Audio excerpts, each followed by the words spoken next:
L'histoire commence avec notre héros, Shinbi, et une jeune fille, nommée Oshio, à bord d'un bateau.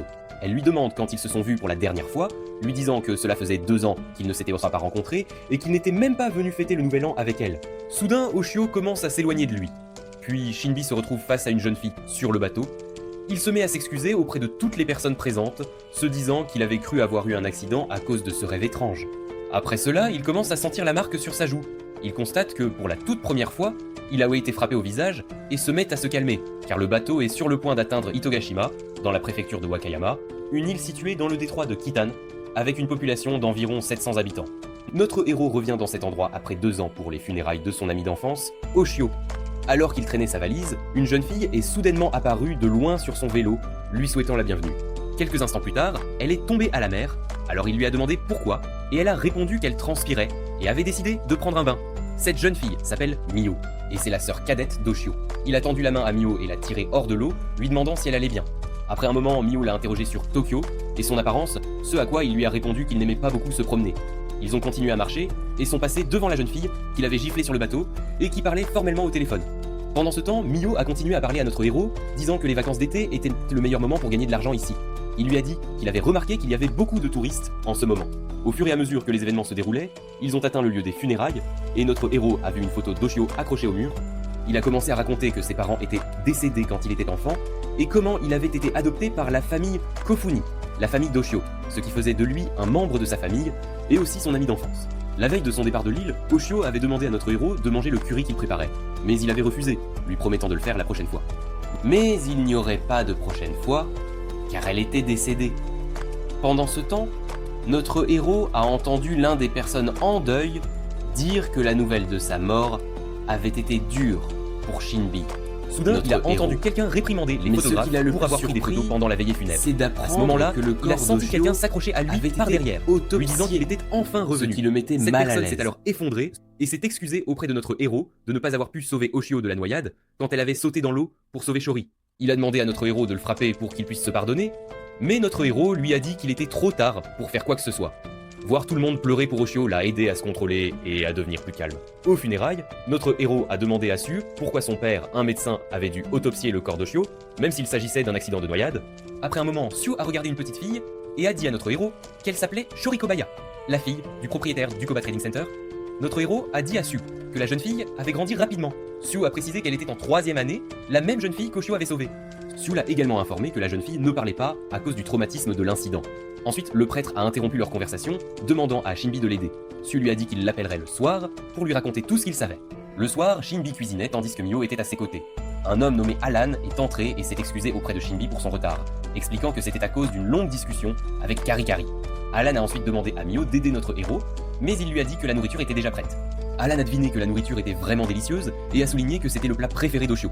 Après quelques instants, tout le monde s'est assis pour manger, et Mio a remercié notre héros pour le repas. Après avoir terminé, notre héros est allé dans sa chambre pour parler au téléphone avec Su, qui lui a dit que l'autopsie montrait une marque de strangulation sur le cou d'Oshio, indiquant qu'elle avait été assassinée. Su a commencé à raconter les détails du jour de l'incident, mentionnant qu'il avait été sur la plage derrière l'école primaire ce jour-là, loin des touristes. Oshio a été la première à remarquer que Shori se noyait, alors elle a sauté pour la sauver. Après un certain temps, lui et Mio ont également sauté dans l'eau, et il n'y avait aucune personne suspecte près d'eux. Notre héros a interrogé Su sur les personnes qui connaissaient cette histoire, et il a répondu que seul lui, Mio et la police la connaissaient, ce qui a ensuite confirmé que l'incident était naturel et a exclu tout meurtre. À ce moment-là, notre héros a entendu frapper à la porte. Quand il a ouvert, il a trouvé Mio, lui donnant un collier, disant qu'elle l'avait eu avec Oshio avant sa mort, et qu'elle sentait qu'il le méritait maintenant. Elle l'a ensuite serré dans ses bras, exprimant son incrédulité de ne plus revoir Oshio, et a commencé à pleurer, lui assurant qu'elle ne pardonnerait pas à la personne qui avait causé la mort d'Oshio. Notre héros lui a demandé si elle savait quelque chose, mais elle s'est rapidement excusée, lui disant que sa sœur serait en colère si elle la voyait dans cet état. Puis elle est partie, tandis qu'il continuait à regarder le collier d'Oshio, se souvenant du jour où il le lui avait offert, et depuis, elle ne s'en était jamais séparée. Le 23 juillet, de la nourriture était servie au restaurant, et les clients disaient que la meilleure façon d'oublier une personne perdue était de rester occupé par le travail. Soudain, quelqu'un a interpellé Shinbi, lui demandant s'il avait trouvé la jeune fille à lunettes qu'il cherchait le matin. Quand Shinbi fut surpris par la question, il éleva alors la voix, disant que Shinbi s'informait sur une certaine femme, faisant en sorte que tout le monde dans le restaurant l'entende. À ce moment-là, Tosumura entra dans le restaurant, se plaignant de la chaleur. Alors qu'il jouait sur son téléphone, notre héros l'a surpris en lui demandant ce qu'il prenait, le faisant rapidement refermer son téléphone, À ce moment-là, Mio est venue le saluer, s'attendant à ce qu'il prenne son déjeuner habituel de crevettes frites et de riz chaud. Puis elle lui a demandé avec anxiété si quelque chose d'étrange l'avait fait manquer le petit déjeuner. Il lui a dit que quelque chose de terrible s'était produit et a demandé à tout le monde d'écouter. Il a ensuite annoncé que toute la famille Kobaya avait disparu ce matin-là. Notre héros s'est souvenu de Shori, la petite fille qu'Oshio avait sauvée. L'officier a continué à expliquer qu'ils avaient reçu un appel à 8h du matin indiquant que Koba Trading n'avait pas ouvert et qu'un voisin avait vérifié la maison de la famille Kobaya, confirmant que personne n'était à l'intérieur. Quand Mio a entendu cela, elle s'est précipitée dehors et notre héros l'a suivie, lui demandant où elle allait. Plus tard, notre héros a rencontré Mio et elle a commencé à lui raconter que depuis qu'elle était allée au mont Takanasu pour attraper des insectes, elle avait senti que quelqu'un la regardait à l'école et même en allant en classe. Notre héros lui a demandé si elle parlait du fantôme, et soudain, une personne nommée Nezu est apparue, leur disant que cette chose s'appelait l'ombre, une maladie locale sur l'île. Elle n'était plus prise très au sérieux, mais elle était très courante avant la guerre. Ceux qui en souffrent peuvent voir des ombres, et les personnes qui les voient meurent et prétendent avoir été tuées. Le seul traitement pour les personnes affectées est d'exorciser les mauvais esprits de leur corps. C'est ce que son grand-père lui avait raconté. Quand le pêcheur est parti, Mio a dit à notre héros qu'elle aussi avait entendu cette histoire de sa grand-mère.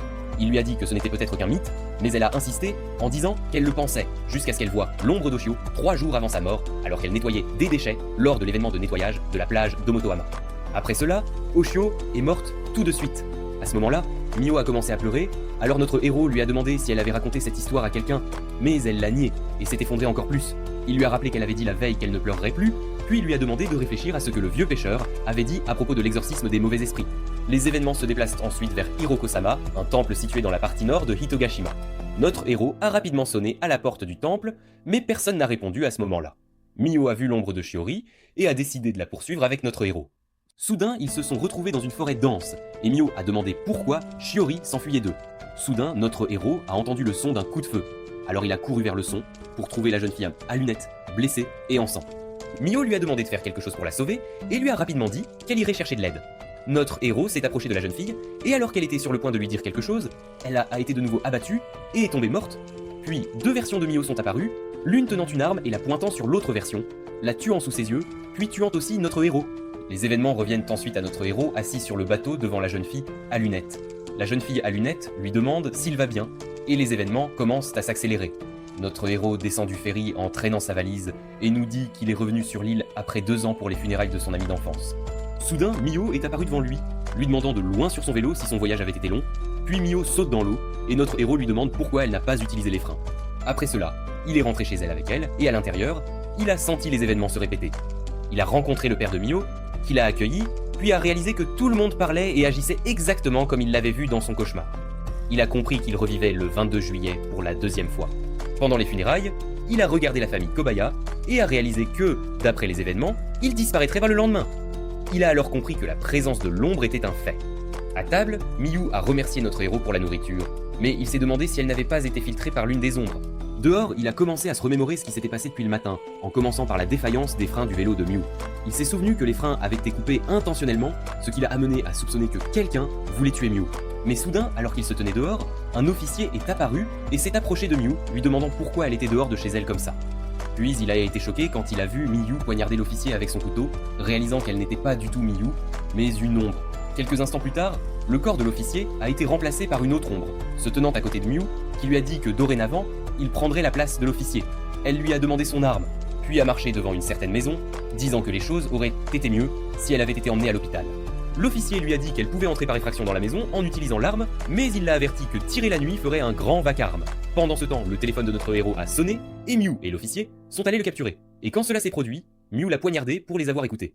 Les événements se sont précipités comme si notre héros vivait un rêve pour la 2e fois, se retrouvant debout devant l'île le 22 juillet. Il s'est demandé s'il était vraiment mort et pourquoi les événements lui étaient revenus une fois de plus. Puis Miyu est apparu sur son vélo, lui souhaitant la bienvenue, mais cette fois, il s'est tenu devant le vélo et lui a demandé de compter sur lui. Cependant, il est tombé à l'eau et s'est reproché de ne pas savoir nager. Miyu a sauté pour le sauver et après l'avoir tiré de l'eau, il l'a remercié. Pendant ce temps, la femme à lunettes parlait à quelqu'un au téléphone, leur disant qu'elle avait mangé quelque chose appelé naruzushi. C'est un type de poisson de mer assaisonné qui est laissé dans le sel pendant 1 mois entier. Ce plat est traditionnel mais très délicieux et elle espérait qu'il l'essaierait aussi. Après cela, elle a répondu à sa question répétée sur la raison pour laquelle elle était assise à l'envers, expliquant que cela aidait l'esprit à mieux fonctionner et lui a conseillé de l'essayer lui-même. Elle a également ajouté qu'elle avait suivi tous les événements et que les informations des rapports précédents indiquaient que la famille Kobaya était mêlée à la population mais qu'elle continuerait à surveiller. À table, notre héros réfléchissait à ce qu'il devait faire. Il avait l'intention de survivre à tout prix, alors il a décidé de signaler un faux meurtre pour éviter de devoir rencontrer Mew et ainsi échapper à la situation. Il a également désactivé certaines applications sur son téléphone pour libérer de l'espace pour un long enregistrement vidéo et a envoyé un message à Sue lui disant qu'il l'appellerait le lendemain. Après cela, il a mis son téléphone en mode avion et a chargé la batterie. Puis il s'est dirigé vers la scène de crime, affirmant qu'il recueillerait des preuves en enregistrant l'ombre de Mew. Il est ensuite rentré chez lui, déclarant qu'il ne sortirait pas, quelles que soient les circonstances. Soudain, il s'est regardé dans le miroir et a remarqué que la couleur de ses yeux avait changé. Les événements se sont accélérés, et le lendemain matin, notre héros est allé voir Mew, portant le téléphone, lui montrant l'ombre qui avait pris la forme de son corps. Il lui a dit que l'ombre était apparue à 21h, la veille au soir, mais qu'elle prenait sa douche à ce moment-là, donc c'était son ombre. Il lui a demandé de lui raconter tout ce qu'elle savait sur l'ombre, car elle était venue pour la tuer et prendre sa place. Mew a répondu sous le choc. Tuer ? Il lui a dit d'agrandir l'image et de regarder la main de l'ombre, et quand elle l'a fait, Mew a découvert le couteau sur la photo. Elle a ensuite dit que l'histoire de l'ombre n'était pas seulement un mythe. Notre héros a demandé si sa sœur avait vu l'ombre avant sa mort, et elle l'a informé qu'elle l'avait vue 3 jours avant son décès. Puis elle a ajouté pensivement que l'ombre pourrait être la tueuse de sa sœur. Notre héros lui a rapidement dit qu'il avait vu son ombre la veille, puis notre héros a informé Mew qu'il avait également vu l'ombre la copier, et elle lui a demandé d'avertir Shiori car l'ombre n'était pas un simple mythe. Il lui a assuré que Shiori était certainement en danger si elle avait vu son ombre. Le lendemain matin, notre héros se tenait devant le magasin de la famille Kobaya, qui était fermé, lorsqu'une femme nommée Shumi s'est approchée de lui offrant ses condoléances, et déclarant que la vie sur l'île était difficile pour lui, en tant que personne ayant passé du temps à Tokyo. Après cela, notre héros est allé avec Shumi chez Shiori, trouvant la porte ouverte. Quand ils sont entrés, ils n'ont trouvé personne, et la télévision était allumée. Notre héros a remarqué une ombre sur le sol, réalisant que c'était la même méthode que les ombres utilisées pour le corps de l'officier. Alors qu'il commençait à analyser les événements, il a découvert que la nourriture sur la table était froide, ce qui l'a amené à deviner que la famille avait été attaquée la veille au soir, pendant le dîner. Il a également remarqué des signes de lutte au sol, alors il a décidé de vérifier l'étage. Quand il est monté, il a été surpris de voir une jeune fille devant lui parlant et lui demandant pourquoi il la regardait toujours en face. Mais il lui a demandé si elle s'était rétablie et avait appris à parler, ce à quoi elle lui a répondu qu'elle était restée silencieuse à la demande de ses parents, puis elle lui a demandé à nouveau, ajoutant immédiatement qu'elle n'avait pas besoin de réponse car elle le découvrirait par elle-même. Lui aussi était affligé par la maladie de l'ombre. Pendant ce temps, Shumi l'a interpellé, lui demandant s'il avait trouvé quelqu'un à l'étage, mais elle l'a trouvé perdu dans ses pensées devant la salle de bain, et lui a demandé s'il avait mal au ventre. Il pensa que son arrivée l'avait sauvé au dernier moment. Shumi a informé la police de la disparition de la famille, et il a quitté les lieux. Alors qu'il marchait, il s'est souvenu de la femme à lunettes, sur le ferry, qui lui avait dit que regarder ses sacs impliquait qu'il resterait longtemps sur l'île. Il sentait qu'elle devait savoir quelque chose, alors il a décidé de la chercher dans tous les hôtels de l'île. Il a demandé à quelqu'un à son sujet, et on lui a dit qu'on l'avait vue, mais il n'a pas pu en savoir plus sur elle, puisqu'il ne connaissait ni son nom, ni l'endroit où elle logeait. Bientôt, il s'est dirigé vers le restaurant d'Alan, et quand Miyu l'a vu, elle a demandé ce qui était arrivé à Shiori. Mais l'officier est entré et s'est disputé avec notre héros, lui disant qu'il lui avait donné de fausses informations sur la bagarre. Il a dit à notre héros qu'il avait entendu dire qu'il était entré chez les Kobaya avec Shumi, et après cela, il a réalisé qu'il ne pouvait pas parler d'informations confidentielles, alors il s'est tu. Pendant ce temps, notre héros a senti intérieurement que la position de l'officier indiquait qu'il avait bien évité l'ombre la veille. À ce moment-là, l'officier a sorti un téléphone, lui disant qu'il appartenait à Oshio et qu'elle le lui avait laissé avant de mourir, lui demandant de le transmettre à notre héros s'il lui arrivait quelque chose. Après, notre héros s'est assis avec Mew et Sue, et pendant ce temps, Sue a compris de la conversation de notre héros qu'Oshio avait été tué par l'ombre de Shiori, et que les marques de griffure sur son cou étaient votées le résultat d'une strangulation. Et maintenant, c'était au tour de Mew. Soudain, Sue a choqué notre héros avec la possibilité qu'il puisse être une ombre, faisant se demander à notre héros si Sue était aussi une ombre. Cela a rendu Mew anxieuse, et elle leur a posé des questions sur les vraies personnes. Sue l'a rassurée, disant que les ombres étaient des êtres vivants tangibles, et qu'il y avait certainement un moyen de s'en débarrasser. Mew a suggéré d'aller au temple, mais notre héros s'est opposé à ce jour-là, et a demandé quels étaient les plans de son ami pour le lendemain. Sue a objecté, soulignant que le lendemain était le festival d'été, et dans ce cas, il ne pourrait pas s'informer librement sur les ombres. Notre héros a répondu que la foule les rendrait plus en sécurité. Après cela, ils ont convenu d'un mot de passe entre eux, civilisation mésopotamienne, pour distinguer la vraie personne de l'ombre. Puis la pluie est tombée, et Mew a parlé à notre héros, lui demandant quand il quitterait l'île. Elle a demandé qu'il soit toujours à ses côtés, ajoutant rapidement qu'elle plaisantait juste. Soudain, elle lui a tendu le collier de sa sœur, et il lui a demandé de le garder avec lui. Dans la pièce, notre héros essayait de déverrouiller le téléphone d'Oshu, essayant différents mots de passe, quand soudain Sue, Mew et Tokiko sont entrés. Mew portait des vêtements étranges, et Sue a expliqué à notre héros qu'il avait demandé à Tokiko d'habiller Mew avec ses vêtements pour la distinguer de la fausse Mew. Ici, notre héros a demandé à Sue s'il avait de nouvelles informations, mais Sue l'a rassuré en disant que tout irait bien. Après cela, ils se sont tous dirigés vers le festival et ont commencé à plaisanter un peu. À ce moment-là, Shinbi a remarqué quelque chose et a demandé à Sue de s'occuper de Miyu pendant qu'il rentrait chez lui, s'éloignant de ses amis vers la foule.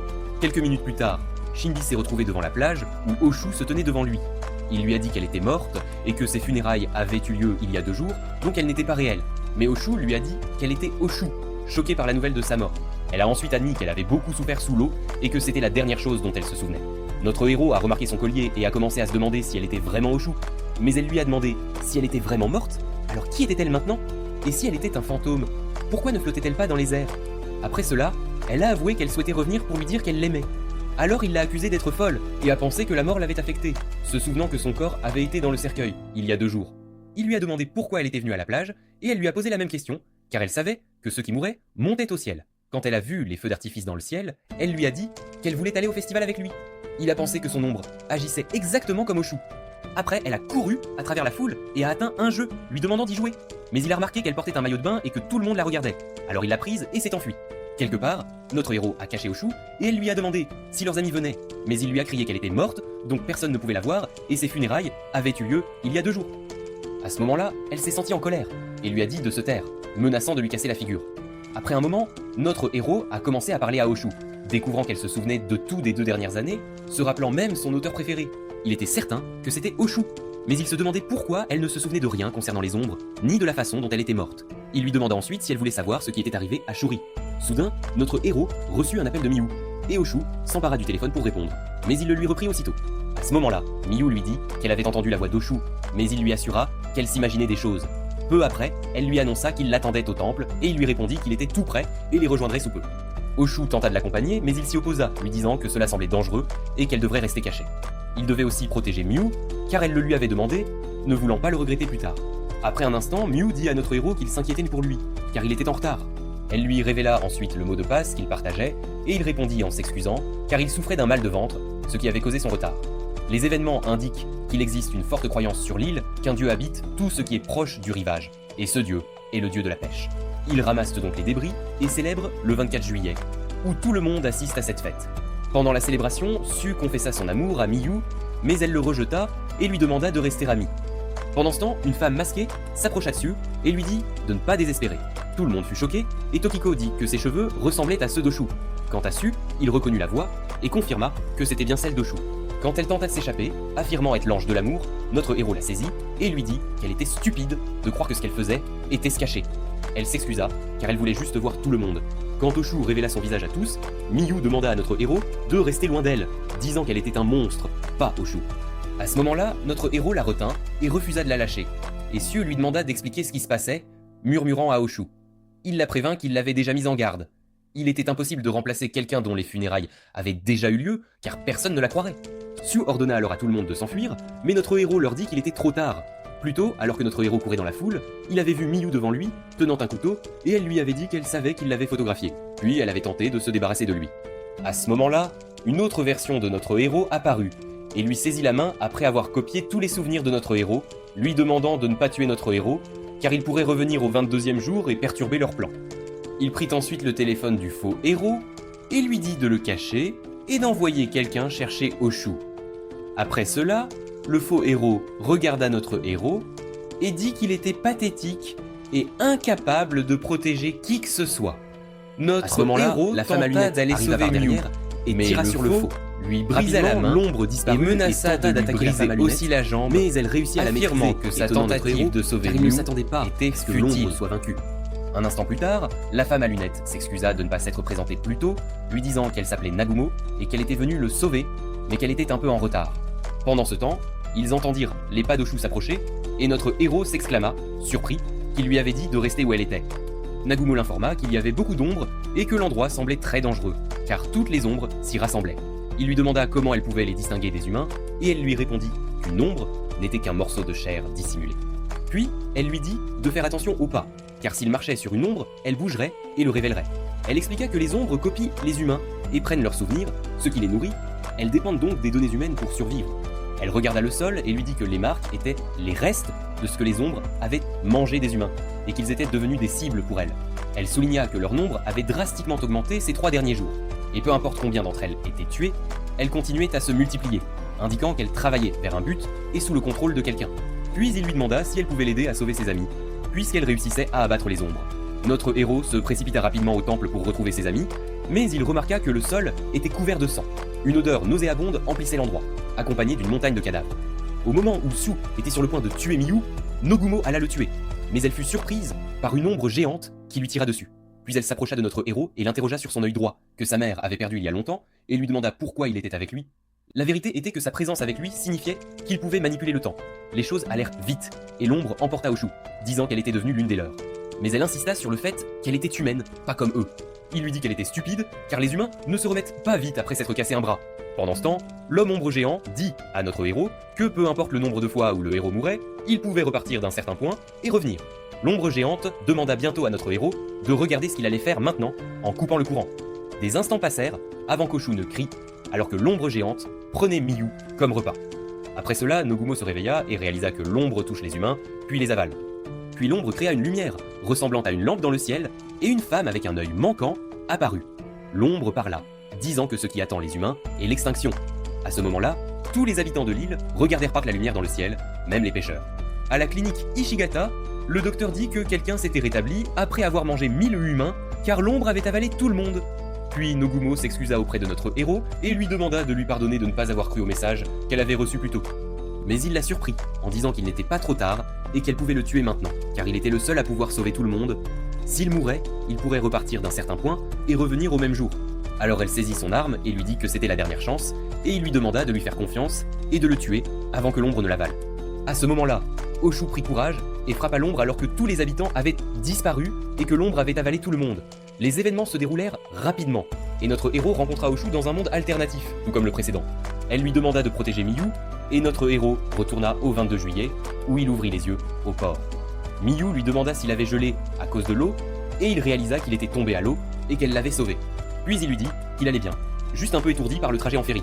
Après cela, notre héros commença à voir tous les événements objectivement. La première fois qu'il remonta le temps, il était sur le ferry. La deuxième fois, il était au port, et la troisième fois, il était avec Miyu. Il réalisa que la prochaine fois qu'il remonterait le temps, il se réveillerait après sa chute dans l'eau pour une durée plus longue. Il devait donc réussir sa mission, car s'il se réveillait à nouveau après la mort de tous ses amis, il ne pourrait pas les sauver. Et pendant ce temps, Oshu apparut sur la plage. Les événements reviennent ensuite au 22 juillet, où Nogumo débarque du ferry et mentionne une personne qui était restée. Elle appelle ensuite quelqu'un pour confirmer l'authenticité du message. À 11h15, Nogumo se dirige vers la maison funéraire de Hitogashima. Soudain, elle rencontre un homme nommé Karikiri, qui la salue chaleureusement et lui dit qu'elle est devenue belle. Il lui demande combien d'années se sont écoulées depuis qu'elle a quitté l'île, et elle répond que cela fait 14 ans. Après cela, les événements continuèrent, et Nogumo se tint avec Alan, qui l'informa que le cadavre d'Ushio montrait des signes qu'elle avait été étranglée. Elle lui demanda si la police de l'île était si stupide qu'elle n'avait pas examiné les ongles de la victime, qui contenaient généralement du sang ou des morceaux de peau du tueur. Alan marqua une pause, puis dit à Nogumo que la mort d'Ushio ressemblait à celle de Ryunosuke, survenue 14 ans plus tôt. À ce moment-là, Nogumo se dirigea vers le cercueil d'Ushio et leur demanda qui était responsable du cadavre d'Ushio. Alan lui dit que c'était une infirmière de la clinique Ishigata. Puis le docteur Ishigata demanda pourquoi Nagumo était près du cadavre d'Ushio, ce à quoi Alan la défendit, disant qu'elle était son amie et que ce qu'elle faisait n'était pas nuisible. Pendant ce temps, une femme les interrompit, disant à Nagumo qu'elle avait toujours voulu lui parler, mais qu'elle était partie sans laisser d'adresse ni de numéro de téléphone. Elle lui demanda comment elle allait et Nagumo répondit qu'elle allait bien et que son cœur battait toujours. La femme lui dit qu'elle n'avait pas changé du tout, puis lui demanda si elle se souvenait d'Ushio. À ce moment-là, la femme commença à pleurer et lui dit qu'elle se souvenait d'Ushio comme si elle était avec elle hier, et qu'elle s'occupait toujours de changer ses couches. Rapidement, la femme dit à Nogumo qu'Ushio avait sauvé la vie de sa fille, et Alan la rassura en disant qu'il était content que sa fille ait été sauvée. Pendant ce temps, Nogumo se demanda comment elle osait pleurer devant elle, et commença à soupçonner qu'Osaka avait été tuée auparavant, et que cette femme se moquait d'Ushio et d'Alan. Ailleurs, un pêcheur demandait à Nogumo si elle pensait que toute la famille Kyubaya était devenue des ombres, et elle lui répondit que c'était possible et qu'elle l'avait vérifié personnellement. Mais il y avait encore plus d'ombres, dont certaines se cachaient parmi les habitants de l'île, créant de nouvelles ombres. Ces ombres n'étaient pas celles qu'elle connaissait, alors elle ne comprenait pas ce qui se passait sur cette île.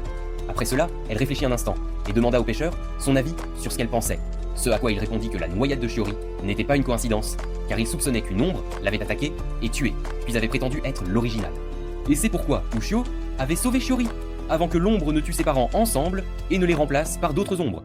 Après cela, ils entamèrent des conversations annexes. Et bientôt, Nagumo sortit son téléphone de secours et le tendit au pêcheur, lui demandant de l'informer si notre héros l'appelait. À 13h ans, il était temps pour le cercueil de quitter la maison funéraire. Après les funérailles, Asako se tint à parler à notre héros, disant que sa fille avait vu une ombre et demanda si Miu lui en avait parlé. Quand notre héros était sur le point de tout avouer, il remarqua soudain qu'elle avait vu des ombres. Alors il se rétracta de sa confession et dit que Miu avait entendu parler des ombres par sa grand-mère quand elle était enfant.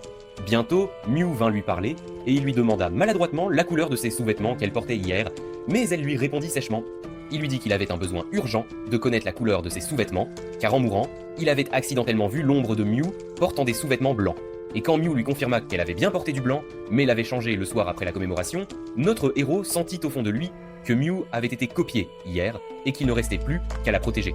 Pendant ce temps, l'ombre prit possession du corps d'Alan dans les toilettes, et Nogumo lui tendit une embuscade et le tua, lui disant qu'elle lui avait donné de nombreuses occasions de se rencontrer, mais qu'il avait choisi les toilettes. À ce moment-là, le vrai Alan dans les toilettes se demanda quelle était l'agitation dans la cabine voisine. Il ne fallut pas longtemps avant que notre héros ne rencontre Nogumo, où il sortit un exemplaire de L'Homme du Marais pour lui demander sa signature, car elle était son auteur préféré. Ils échangèrent plusieurs conversations, et elle lui dit qu'il n'avait pas pu la reconnaître pendant le voyage, jusqu'à ce qu'elle se présente comme une auteure célèbre. Bientôt, notre héros présenta à Nogumo un ensemble de notes qu'il avait prises sur les événements précédents, et elle le complimenta, disant qu'elle trouvait l'intrigue de son prochain roman fascinante. Après cela, Nogumo lui dit qu'elle avait vu une ombre sur l'île 14 ans plus tôt, ce qui avait entraîné la mort de sa famille, et cette expérience fut ce qui la fit lui faire confiance. Quant au pêcheur, il souligna qu'il ciblait les familles, ce qui lui fit réaliser que c'était pourquoi lui, Miu et Ushio étaient ciblés. Pendant ce temps, les pêcheurs mentionnèrent que tuer l'ombre d'une personne conférait l'immunité, ce qui signifie qu'ils ne naîtraient pas avec une nouvelle ombre, tout comme la rougeole qui ne revient plus. À ce moment-là, notre héros demanda à Nogumo pourquoi elle était revenue sur l'île malgré le danger qu'elle encourait. Elle lui dit qu'elle ne pouvait pas tout révéler, mais qu'elle était venue le sauver s'il lui faisait confiance. L'événement s'accéléra alors que Nogumo se dirigeait vers la maison de la famille Kubaya. Quand Asako lui ouvrit la porte, Nogumo s'excusa, disant qu'elle lui avait apporté un souvenir. Asako l'accueillit et la présenta à sa fille et à son mari. Mais quelques instants plus tard, Nogumo attaqua Osaka, puis attaqua rapidement son mari, ne laissant que l'enfant. En bas, notre héros parlait au pêcheur du caractère de Nogumo et s'interrogeait sur son frère jumeau. Bientôt, le pêcheur demanda si Nogumo pouvait affronter l'ombre seule, et le rassura en disant qu'elle avait la force de combattre les ombres. Après cela, notre héros demanda au pêcheur de lui en dire plus sur elle, et il lui dit qu'elle avait un jumeau nommé Ryunosuke, dont le cadavre avait été retrouvé sur le mont Takanozu 14 ans plus tôt. La scène était horrible, car la victime avait été trouvée avec de nombreuses marques et morsures sur tout le corps. Les gens accusèrent des chiens sauvages d'être responsables, mais Nogumo insista sur le fait que c'était un meurtre, bien que personne ne l'a cru. Après cela, le corps fut brûlé, et notre héros dit que c'était la même chose que ce qui s'était passé avec Oshio. Pendant ce temps, la petite fille essayait d'étrangler Nogumo, lui demandant comment elle avait appris à tuer les ombres. Au fur et à mesure, Nogumo réussit à s'échapper de l'emprise de Shiori, mais elle sentit que l'ombre était un peu étrange. Après cela, Nogumo envoya un message à notre héros et aux chasseurs, leur demandant à tous deux de recourir au plan B pour capturer Shiori. Puis Shiori s'échappa par la fenêtre, tandis que le chasseur commença à la poursuivre, armé, et Nogumo le rejoignit. Cependant, ce fut notre héros qui réussit à la maîtriser et à la retenir. Quelques instants plus tard, ils la capturèrent, mais elle les informa qu'elle reviendrait avec sa famille pour se venger, et qu'à la fin de l'été, tout le monde aurait disparu. Après cela, Nogumo loua notre héros, soulignant que le plan aurait échoué sans lui. Le chasseur lui dit qu'il avait un grand courage malgré son jeune âge. Notre héros s'interrogea sur la différence entre les copies parfaites et originales, et informa Nogumo que cette question était liée à l'homme du marais. Les événements s'accélérèrent rapidement, et quelque part, une conversation eut lieu entre notre héros et Nogumo, au cours de laquelle elle clarifia qu'elle n'était pas l'auteur des romans. C'était plutôt son jumeau qui les écrivait, tandis qu'elle n'apparaissait qu'aux réunions et rassemblements. Elle parla ensuite sérieusement, lui disant qu'il devait garder ses pensées philosophiques sur les copies et les originaux pour résoudre leurs problèmes. À ce sujet, il était trop tard pour sauver la famille Kobaya, mais Miyu pouvait encore être sauvée. Devant la maison de Miyu, notre héros était avec le chasseur et Nagumo, leur demandant s'il pouvait réellement sauver Miyu. Ensuite, notre héros entra dans la cuisine pour trouver Miyu tenant un couteau, ce qu'il surprit, et il lui demanda ce qu'elle faisait, mais il fut étonné de découvrir qu'elle cuisinait et pleurait à cause des oignons. Elle lui dit qu'elle avait décidé de lui cuisiner des oignons et du poulet parce qu'il était de mauvaise humeur le matin. À ce moment-là, il prit le couteau et décida de cuisiner lui-même, craignant qu'elle ne se blesse les doigts. Soudain, notre héros se retourna dans la cuisine pour trouver Oshio, et il cria, lui demandant pourquoi elle apparaissait maintenant alors qu'elle était censée se montrer le 24 au festival d'été. Elle lui demanda comment il savait cela, puis lui dit qu'il y avait des monstres ressemblant à des ombres noires qui dévoreraient tout le monde. À ce moment-là, Miyu entra et Oshio se cacha. Après un instant, Alan entra, s'excusant de son retard. Notre héros écrivit une note à Oshio, lui demandant de venir dans sa chambre dans 5 minutes, car Miu et Alan partiraient pendant ce temps, il prit ensuite 2 assiettes de nourriture et alla dans sa chambre pour manger. Dans la chambre, notre héros commença à demander à Oshio comment elle était rentrée chez elle. Elle lui dit qu'elle avait marché depuis la plage et y était arrivée sans être vue. Pendant que notre héros essayait de confronter l'ombre d'Oshio, Oshio commença à se souvenir de leur dernière rencontre. Elle lui dit qu'avant qu'il ne parte pour la ville, elle lui avait demandé de lui préparer un plat de curry et qu'il l'avait finalement préparé. Puis elle lui dit qu'elle était heureuse de l'avoir à nouveau, mais que sa saveur ne pouvait égaler le plat de son père. La conversation continua entre eux et Oshio lui dit qu'elle détestait que les monstres gâchent le festival d'été. Dehors, il était 08h45. Le chasseur donnant à Nogumo des informations détaillées sur l'endroit, lui demandant de ne pas trop se fier à ce que notre héros avait dit. Soudain, notre héros reçut un message de Nogumo et hésita un instant à lui parler d'Oshio. Les événements s'accélérèrent rapidement et Oshio lui demanda anxieusement s'il avait fermé la maison à clé. Il lui dit que la verrouiller ne serait pas très utile, car les monstres pouvaient laisser leurs ombres et se faufiler par les plus petites ouvertures. Soudain, Miu frappa à la porte, ce qui fit cacher Oshio. Miu demanda à notre héros s'il avait fini de manger, car elle voulait faire la vaisselle, puis elle fut surprise de voir 2 tasses bleues sur la table. Il la convainquit que ce n'était pas étrange, mais elle le choqua en disant qu'elle était sûre qu'Oshio était dans la maison, puisque les âmes des morts et Hitogashima retournèrent chez eux et devenaient des divinités gardiennes. Elle remercia rapidement notre héros pour le dîner et partit, mais elle revint aussitôt. Il lui demanda si elle avait besoin d'autre chose, mais il remarqua qu'elle était différente cette fois. Soudain, Miu commença à attaquer notre héros, mais ce fut Oshio qui reçut le coup de couteau à sa place, lui causant une grande douleur. À ce moment-là, notre héros réfléchit à ce qu'il devait faire et saisit un couteau pour affronter Miu. Pendant que Miu réprimandait Oshio pour avoir pris le parti de notre héros, Oshio justifia sa position en disant qu'elle l'aimait. Oshio se vida rapidement de son sang, et notre héros la supplia de s'accrocher à la vie. Pendant ce temps, Nogumo entra, s'excusant d'interrompre, et tua le monstre. Puis elle regarda Oshio et dit qu'elle était aussi une ombre. Et avant qu'elle ne puisse l'attaquer, notre héros se tint devant Oshio pour la protéger de l'assaut de Nogumo. Nogumo devina que l'ombre l'avait affectée et demanda pourquoi il la protégeait. Il lui dit qu'elle lui avait sauvé la vie 2 fois sans considérer les conséquences, alors il était sûr qu'elle était la stupide Oshio. Il la supplia ensuite de soigner son bras, ce qui la surprit, car il ne la supplia pas seulement de laisser tomber, mais aussi de le soigner. À ce moment-là, Nogumo jura de le tuer pour avoir pris le parti des ombres. Puis Oshio demanda si la vraie Miu était en sécurité, et Nogumo répondit qu'elle s'était assurée que l'original Miu allait bien. Mais soudain, Nogumo marqua une pause, se souvenant qu'elle avait déjà entendu la voix d'Oshio, réalisant qu'Oshio était celle qui lui avait envoyé le message de venir sur l'île. Les événements s'intensifièrent alors que Nogumo soignait le bras d'Oshio en le coupant, car les premiers secours n'étaient pas suffisants. Le 23 juillet, Oshio se réveilla et demanda à manger, car elle avait faim. Bientôt, notre héros rencontra Su, et soudain Oshio apparut déguisé, effrayant Su après avoir entendu sa voix. Après un instant, il demanda à Oshio de le frapper pour s'assurer qu'elle était réelle, et elle le fit. Les événements s'intensifièrent, et notre héros lui donna son téléphone. Quand elle l'ouvrit, il lui demanda de jeter un œil aux messages et aux emails, mais elle ne trouva qu'une seule vidéo du matin de sa mort.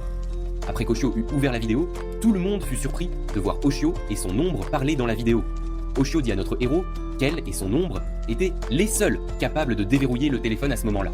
Oshio commença alors à nous raconter l'histoire des ombres, reprenant tout depuis le début, expliquant que Shiori lui avait un jour confié se sentir observé et qu'elle était venue la prévenir. À ce moment-là, Oshio avait proposé à Shiori de signaler cela à l'officier, mais Shiori avait refusé, affirmant que cela ne servirait à rien. Le lendemain, ils se rendirent sur la plage pour la nettoyer, et tandis qu'Oshio se tenait avec Mio, elle aperçut soudain son ombre. Quand elle courut après, le chapeau de l'ombre tomba dans l'eau, et quand Oshio le toucha, le chapeau disparut. Après cela, Oshio demanda à Shiori si elle aussi avait vu son ombre ce jour-là, et Shiori répondit non. Oshio lui assura qu'elle allait se pencher sur la question, puis Karakiri annonça que le nettoyage de la plage de Yamatohama était terminé et que les déchets collectés seraient brûlés le 24 dans le cadre du festival d'été. Alors qu'Oshio prenait son bain chez elle, elle fut surprise par l'apparition d'une autre version d'elle-même. Elle s'enquit de son identité et une altercation commença entre elles, mais elles s'accordèrent vite et décidèrent d'enquêter sur l'étrange phénomène. La version mentionna avoir vu une ombre pour la première fois sur le mont Takanasu, alors elles décidèrent d'aller vérifier. Ensemble, elles se rendirent à l'ancienne clinique gérée par la famille Su, où l'une d'elles mentionna des rumeurs selon lesquelles elle abritait des monstres, ce qui faisait que les gens évitaient de s'en approcher. Soudain, une ombre apparut et commença à attaquer l'une d'elles. Oshio réalisa à ce moment-là que son vrai corps était le même que son ombre au sol et que la version n'était pas humaine. Elle put identifier les faiblesses de l'ombre et après quelques instants, la version d'Oshio réussit à vaincre l'ombre géante, puis utilisa les données de la vraie Oshio pour soigner ses blessures. Des conversations échangées entre Oshio et son ombre révélèrent à Oshio que quiconque voit son ombre est tué, lui faisant réaliser que Shiori était en danger. Le 20 juillet, elles filmèrent une vidéo avec Shinbi, puis la scène se déplaça vers le moment présent où Oshio dit à notre héros et à Su que ses souvenirs et ses pouvoirs étaient rendus revenus. Après cela, elle leur montra une vidéo du 21 juillet, où notre héros et Siu virent quelque chose d'étrange. L'ombre d'Oshio se transforma en un collier qu'elle portait. Puis elle alla protéger Shiori, et soudain, Shiori disparut sous l'eau. Oshio descendit pour la sauver, mais des ombres l'entourèrent et exigèrent qu'elle lâche Shiori. À ce moment-là, Oshio demanda à son ombre de sauver Shiori et de la ramener à la surface. Quand Siu descendit, il ne put pas sauver Oshio. À ce moment-là, l'ombre d'Oshio s'excusa de ne pas avoir pu la sauver, car son double avait promis de se débarrasser des ombres. Notre héros fut surpris quand Shiori lui saisit les mains et lui dit qu'elle l'avait trouvé. Notre héros demanda à Oshio comment cela pouvait arriver, alors qu'elle leur avait montré la vidéo, et dit qu'il ne pouvait pas interagir avec elle, car elle venait du passé. Elle répondit que ce qui se passait était de la folie, car cela ne venait pas de ses souvenirs. Mais Shiori assura à notre héros qu'elle ne s'enfuirait plus jamais. Après quelques instants, ils revinrent à la réalité, mais ils furent choqués de découvrir que Shiori avait laissé des empreintes de main sur le bras de notre héros. Siu demanda à notre héros si son bras lui faisait mal à cause des marques de Shiori, mais il le nia et souligna qu'il avait remarqué son visage changer quand elle le tenait, car il s'était transformé en celui de la fille apparue au festival. Quelque part sous la pluie, Tokiko demandait à Mio si elle irait au festival, mais Mio répondit tristement qu'elle n'avait pas de vêtements appropriés. Tokiko lui proposa alors de l'aider. Ailleurs, notre héros et Siu décidèrent d'aller à l'ancienne clinique pour chercher des indices. À ce moment-là, Siu raconta à notre héros qu'il avait défié un policier par le passé pour entrer dans la clinique, réussissant car son père les avait surpris. Quand ils atteignirent la clinique abandonnée, notre héros demanda à Oshio s'il y avait des ombres à proximité, et elle lui dit que tout allait bien et de ne pas s'inquiéter. À l'intérieur, notre héros exprima son admiration pour la clinique, disant qu'elle semblait précieuse. Siu l'informa qu'elle avait été construite pendant la période Meiji, donc elle existait depuis plus de 100 ans, et Siu avait entendu dire qu'elle était abandonnée depuis 1960. Notre héros dit qu'il devait y avoir quelque chose lié aux ombres, puis leva les yeux, disant qu'il ne pourrait trop peut-être pas vérifier le deuxième étage. Alors il demanda à Oshio d'utiliser ses pouvoirs pour monter au deuxième étage. Quelques instants plus tard, ils découvrirent que l'endroit contenait de nombreux médicaments, y compris une drogue toxique qui n'était plus utilisée, ainsi que des données et des ordonnances pour un ancien patient. Après que notre héros l'eut lu, il dit que ce n'était pas lié aux ombres ou au syndrome de Cagliostro. Soudain, ils remarquèrent une vieille et effrayante statue sculptée avec une dorade sur son bras gauche. À ce moment-là, Siu se souvint l'avoir vue quelque part. Quand ils cherchèrent en ligne, ils découvrirent que c'était une divinité appelée Hiroko Sama. Ils se demandèrent pourquoi elle se trouvait dans un tel endroit et pourquoi les gens après cela notre héros lui demanda d'entrer dans une brèche quand ils appelèrent et de leur dire ce qu'il y avait à l'intérieur pour lui demander des nouvelles de sa recherche au deuxième étage, ce qui pourrait être leur dit que cela prendrait une journée entière et échouèrent. Alors ils s'assirent pour faire une pause. À ce moment-là, notre héros réfléchit un peu et dit que le ventre de la statue était gonflé, ce qui pourrait signifier qu'elle était féminine. Siu rejeta l'idée que la statue était une divinité de la fertilité, tandis qu'Oshio utilisa sa capacité de balayage et réussit à extraire une clé du ventre de la statue. Après cela, ils ouvrirent la zone verrouillée et quand ils entrèrent, ils trouvèrent des escaliers menant vers le bas. Ici, Siu mentionna qu'il avait entendu dire que certains endroits de l'île avaient été creusés de la même manière pendant la guerre. Ils furent étonnés car l'endroit semblait abandonné depuis des décennies. Soudain, Oshio leur avoua qu'elle ressentait un profond malaise. Notre héros lui demanda de se protéger et lui assura qu'il ferait tout son possible pour la protéger aussi. Alors qu'ils commençaient à examiner l'endroit, ils furent surpris de trouver une ombre qui avait effacé les traces de quelqu'un depuis longtemps.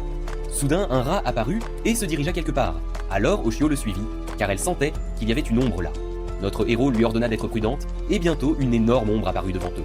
Ils s'unirent tous pour l'affronter, et au moment où l'ombre tenta de prendre le contrôle dessus, notre héros tira dessus et l'immobilisa. À ce moment-là, Oshio dit à notre héros qu'elle l'avait vu s'entraîner avec une arme toute la nuit, elle était donc confiante qu'il réussirait à vaincre l'ombre. Après cela, elle leur dit qu'elle sentait qu'elle avait entendu une voix et pointa dans sa direction. Quelques instants plus tard, Siu demanda à notre héros si Oshio pouvait lui copier une arme, et il lui dit que les objets originaux devaient être effacés pour copier de faux, et que son arme était à l'origine fausse, donc Oshio ne pourrait pas la copier.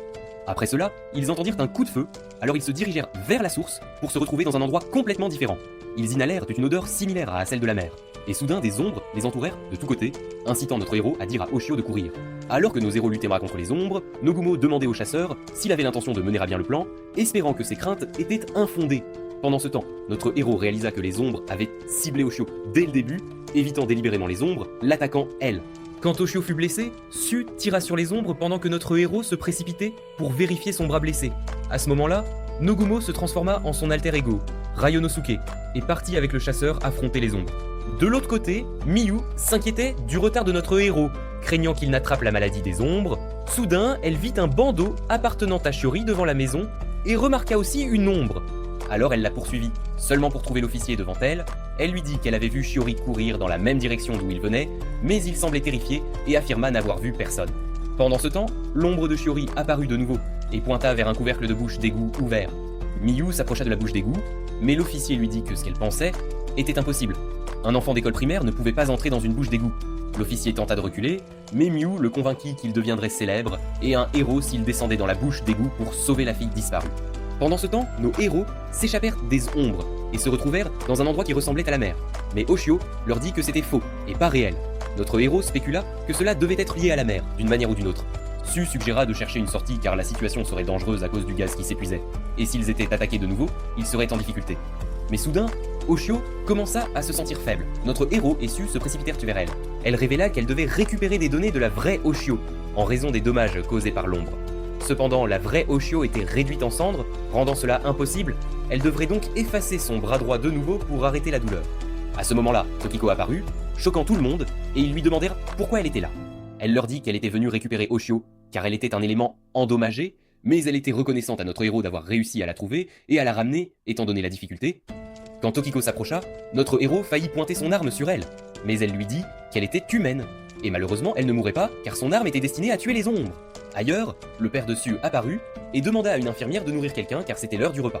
Quand Tokiko réussit à atteindre Oshio, elle ordonna à l'une des ombres de l'emmener quelque part. Su demanda « Où l'emmenez-vous » Tokiko répondit qu'elle l'emmènerait chez leur père, ce qui stupéfia Su et notre héros. Elle leur dit qu'il était temps pour la vérité et qu'ils devaient la suivre s'ils voulaient les savoir. Pendant ce temps, Hunter et Nogumo se battaient ailleurs, où la fille se plaignait d'avoir perdu la trace de Miyu. Le chasseur lui demanda de se concentrer sur leur survie pour l'instant. Soudain, l'ombre de Shiori apparut, et Nogumo réalisa qu'elle avait été trompée auparavant, qu'elle n'avait pas été tuée, mais s'était glissée dans les égouts. Shiori lui demanda pourquoi elle se mettait de nouveau en travers de son chemin, la mettant en garde contre le fait d'être tuée. Shiori révéla aussi à Nogumo qu'elle connaissait la vérité sur Ryonosuke vivant en elle.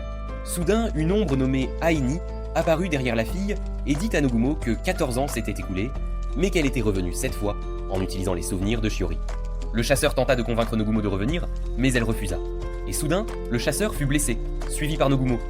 Mais elle réussit à s'échapper.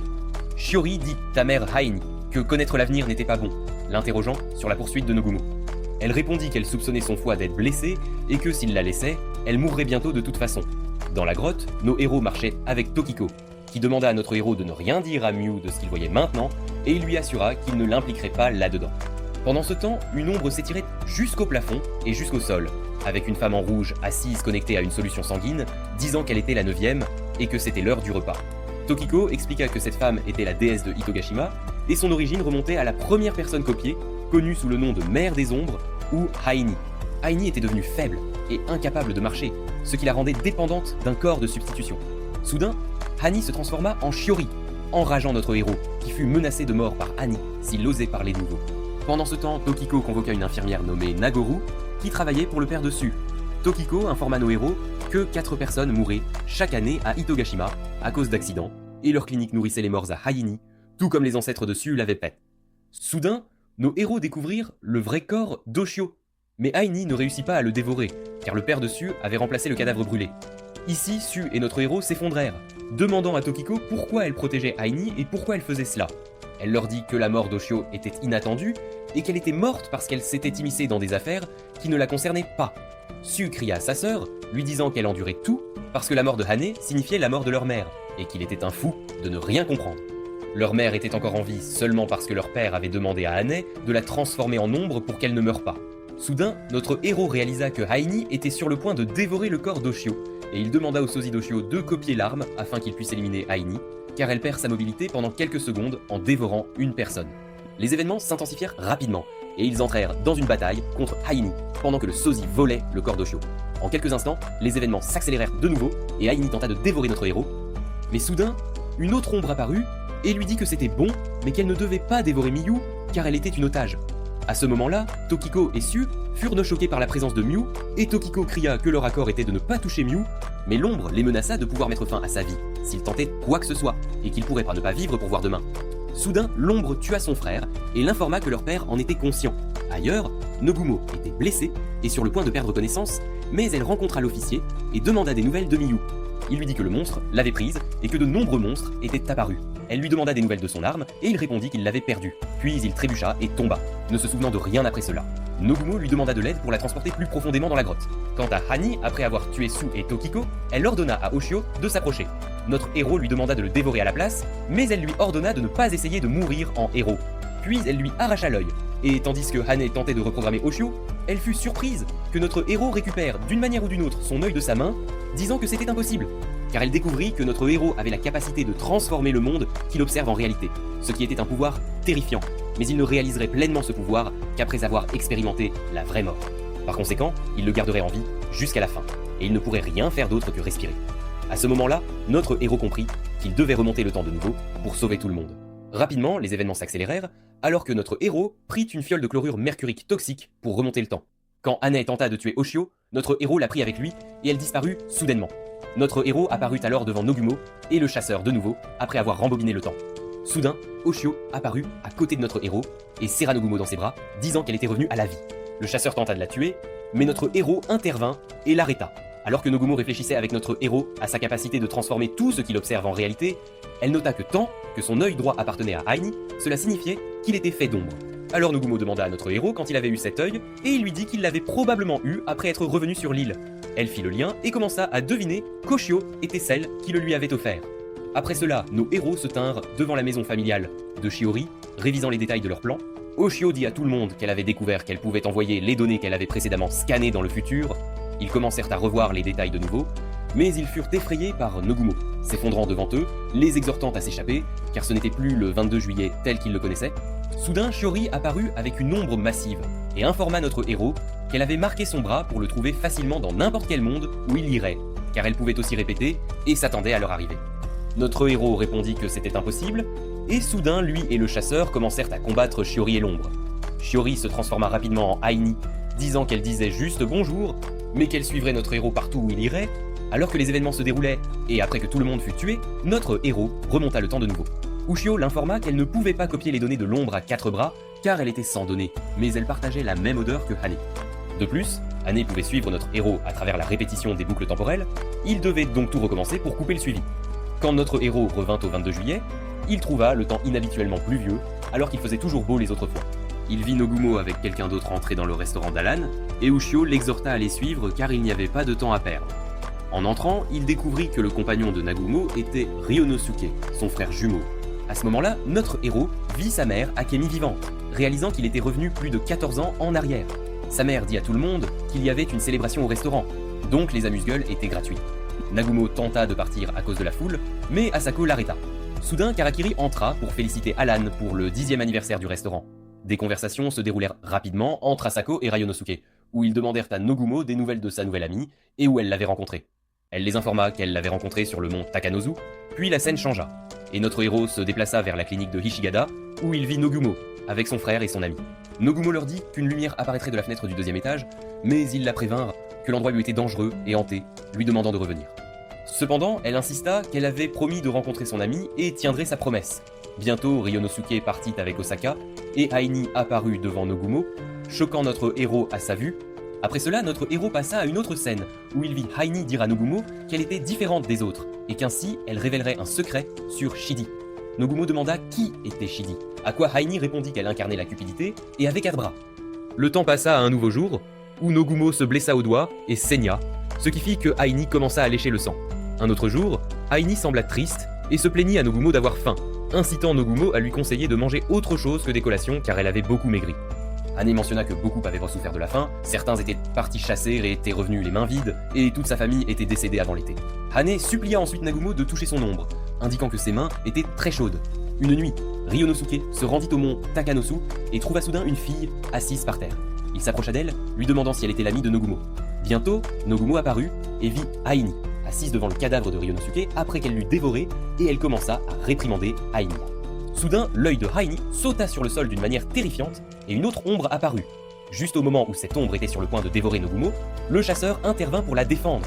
Les événements s'intensifièrent, et Ushio réussit à aider notre héros à analyser le caractère de Nogumo, découvrant qu'elle possédait de grandes capacités physiques. Elle fusionna avec Ryonosuke et commença à combattre les ombres, puis une autre scène se produisit où Nogumo quitta l'île. Mais Aini promit qu'elle la tuerait la prochaine fois.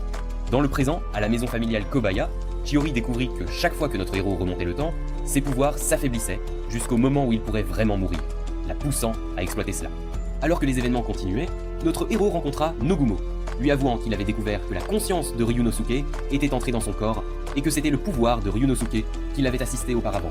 Il lui demanda comment elle savait, et elle répondit vivement qu'elle ne voulait pas invoquer Ryunosuke, lui expliquant qu'elle savait ne pas vouloir que son frère affronte l'ombre qui l'avait tué.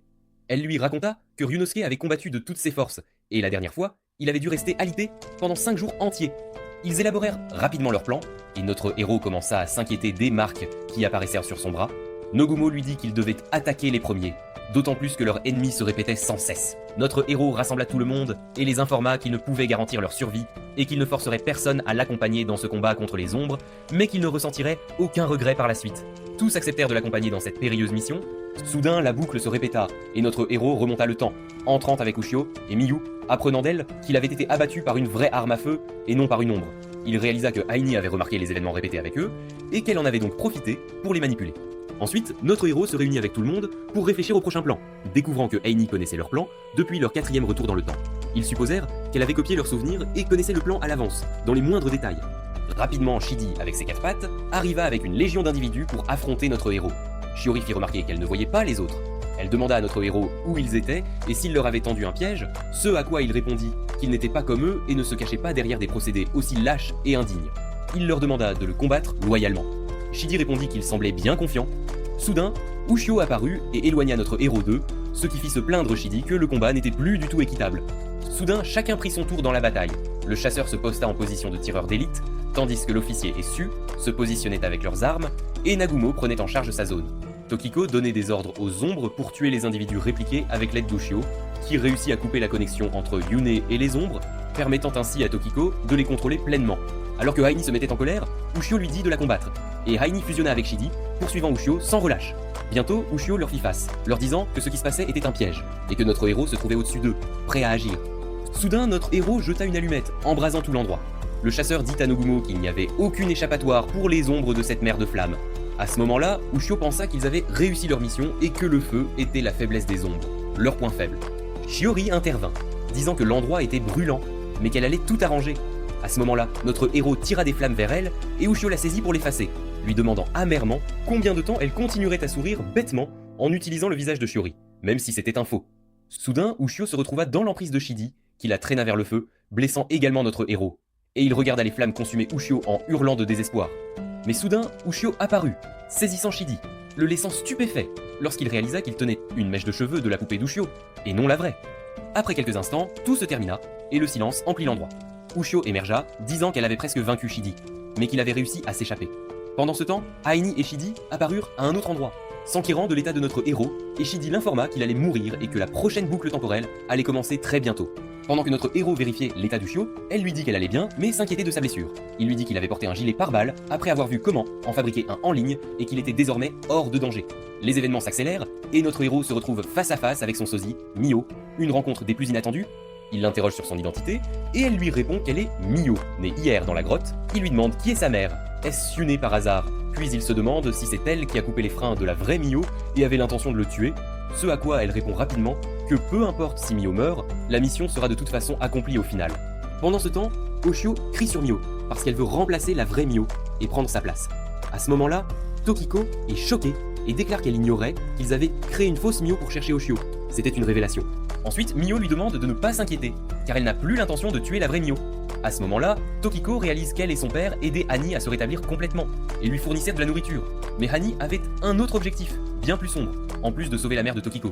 Elle réalise aussi que son père collaborait avec Aini, et savait absolument tout, ce qui met soudainement Su en colère, car il dit ne pas comprendre ce que Eshigada est en train de faire. Mais il était assurément au courant des plans de Aini, c'était une certitude. Alors tout le monde décida d'aller à la clinique de Eshigada, où Su les informa qu'il rencontrerait son père à 22h en pleine nuit. Quand ils arrivèrent, ils trouvèrent Tae la porte ouverte, et Su s'interrogea sur l'endroit. Tokiko lui dit qu'il y avait une pièce vide, contenant des bureaux, des rangements et des lits, un espace désaffecté. Puis Nogumo commença à examiner attentivement la zone.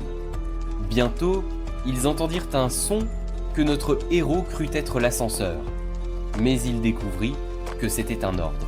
Puis elle dit qu'il y avait une ombre qui se déplaçait en bas. Nogumo remarqua des descendit au bal. Su trouva le fauteuil roulant de sa mère et se demanda pourquoi il était là, abandonné. Alors qu'il cherchait le corps de Fio, ils découvrirent sans aucun doute qu'il avait tout simplement disparu. Notre héros réalisa que quelqu'un l'avait caché, sachant que la présence de son corps ne jouerait pas en leur faveur. Tokiko indiqua à Nogumo un passage secret qu'ils utilisaient pour transporter de la nourriture à Haini. Alors que tout le monde avançait, ils furent surpris de voir la mère de Su tenter de tuer son père, un spectacle choquant. Notre héros faillit lui tirer dessus, Mais Oshio intervint en utilisant ses pouvoirs, faisant s'évanouir la mère de Sue. Tokiko commença à administrer les premiers soins à son père, insistant sur le fait qu'il ne pouvait plus y avoir de secret.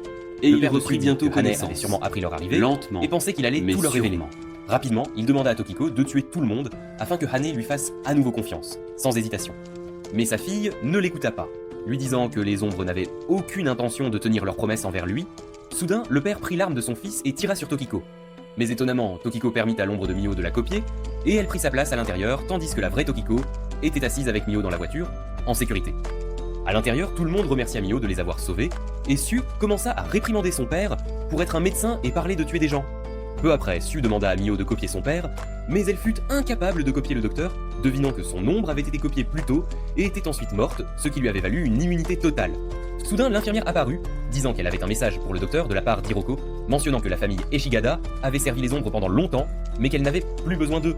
Puis elle se tourna vers notre héros, déclarant qu'il avait survécu d'une manière ou d'une autre, parce qu'il était un cafard agaçant, mais que tout allait bientôt se terminer. Quelques instants plus tard, la mère de Sue se réveilla et commença à parler de tuer Hane. Le docteur objecta, disant que la tuer signifiait la mort de toutes les ombres, y compris Oshio. Mais Oshio n'objecta pas, et confirma qu'elle était en fait morte il y a 2 jours, et que son existence continue n'était qu'un temps supplémentaire, un sursis inattendu. Si elle pouvait sauver tout le monde, elle n'hésiterait pas un seul instant. Puis notre héros interrogea le docteur sur le plan de Hane, et il lui dit qu'elle voulait seulement retourner dans sa ville natale via le vaste océan profond, son lieu d'origine. Notre héros répondit que c'était impossible car seules les ombres pouvaient y vivre. Cependant, le docteur lui dit que le temps n'y était pas reconnu et qu'il deviendrait lui aussi une ombre pour y vivre. Et Tokiko et Sue suivraient après la transformation, rejoignant leur destin. À ce moment-là, sa femme le remercia de l'avoir sauvé, mais elle décida de sacrifier sa vie pour sauver tout le monde. Après cela, le docteur les accompagna pour leur présenter les dossiers des patients diagnostiqués avec la maladie de l'ombre, mais en réalité, il n'était que des repas pour Haini, de la simple nourriture. Il lui dit aussi que les parents de notre héros figuraient parmi ces dossiers. Notre héros dit que ses parents étaient morts dans un accident, mais le docteur confirma qu'ils avaient été tués parce qu'ils avaient découvert la grotte d'Hiroko, où Shidi les avait tués, et avait remplacé leur corps pour faire croire à un accident, une mise en scène macabre. Notre héros demanda ensuite s'il connaissait la véritable identité de Shidi, et le docteur répondit qu'il était le gardien de Haine et son premier enfant, et il était le fondateur et le premier directeur de la clinique Eshigada, un rôle important. Le matin, notre héros se réveilla avec des douleurs aux yeux, accompagnées de maux de tête qui s'aggravaient de plus en plus. Il se demanda comment tout le monde allait, et après avoir réussi à atteindre le 23e jour, il prévoyait d'éliminer les ombres autant que possible, en commençant par celles que Nogumo avait repérées aux funérailles. Ils se séparèrent en 2 équipes distinctes, une équipe avec Nogumo et l'autre avec Oshio. L'équipe Oshio s'arrêta brièvement au restaurant Kofuni, où Alan préparait de la nourriture et les accueillit chaleureusement. Le plan était que Mio aide au restaurant pendant que son ombre la gardait, et Sue l'accompagnerait. Bientôt, Mio offrit à Oshio des mèches de cheveux appartenant à la vraie Oshio pour répliquer les données, ce qui rendit Oshio heureuse, la qualifiant de véritable génie. Quelque part, notre héros se tenait avec Oshio, qui lui confirma qu'elle ne pouvait rien repérer du tout. Il l'informa que ce que Nogumo avait dit sur la famille Itobushi était entièrement vrai et qu'ils s'étaient tous transformés en ombres, sans exception. Parmi les ombres que Nogumo avait détectées aux funérailles se trouvait le professeur Bashi, et il se rappela un moment qu'il avait passé avec Oshio et le professeur Baki, où tous les enfants de l'île apprenaient d'elle.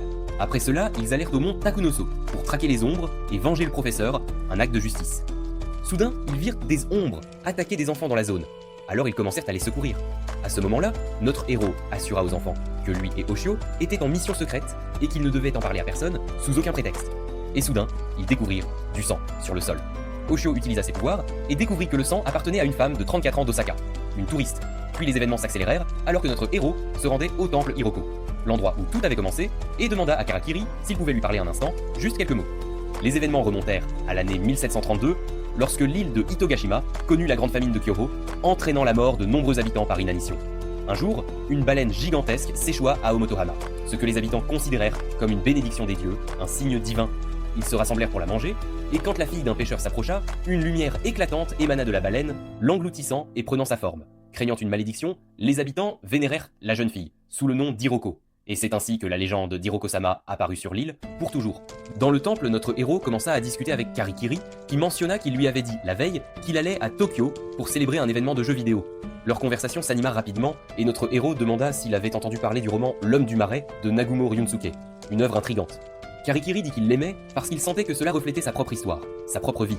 Juste au moment où notre héros s'apprêtait à partir, Karakiri l'arrêta et lui dit qu'il avait posé des questions hier sur la maladie de l'ombre, se demandant s'il y penserait tout le temps, sans cesse. Notre héros répondit qu'il allait poser une question sur autre chose. Mais Nogumo lui avait dit qu'il y a 300 ans, un être nommé Hiroko-sama s'était échoué sur l'île, se nourrissant de copies de données et venant peut-être de l'espace sous la forme d'un météore, une entité mystérieuse.